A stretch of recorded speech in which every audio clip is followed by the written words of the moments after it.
I would ask you, as somebody who writes the political comedy on Late Night with Seth Meyers, don't rely on just us for your news about the election.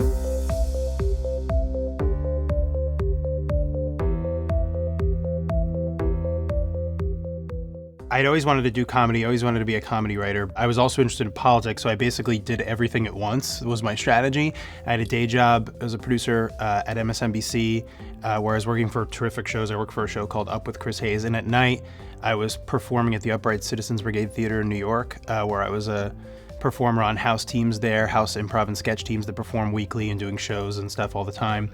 Late Night with Seth Meyers was hiring. They liked that combination of things, I think, and hired me originally as a segment producer. And then as the election became such a source of comedic material, we started writing a ton about the election, and I was contributing to that. And then they made me a writer almost exactly a little more than a year ago.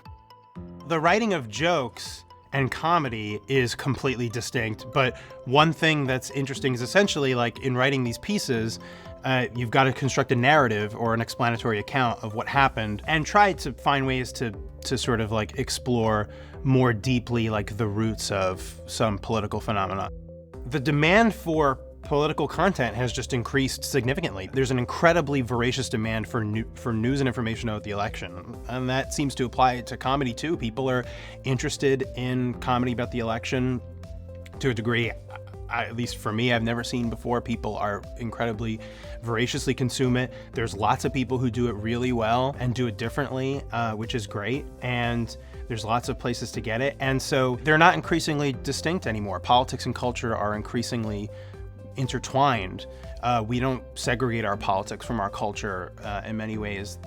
There's just so much happening right now. In the course of 24 hours, there will be multiple stories. The news cycle will move incredibly quickly from one thing to the other. And we've got the incredibly rare phenomenon of a candidate who is just an endless supply of material, who is just designed for late night talk shows. So my day is pretty much like writing about what happened that day, working on throughout the day with other writers and Seth and the head writer and the producer and the team that produces our pieces, working with them throughout the day, and then going home and then writing more about what's happened that day for the next day's show.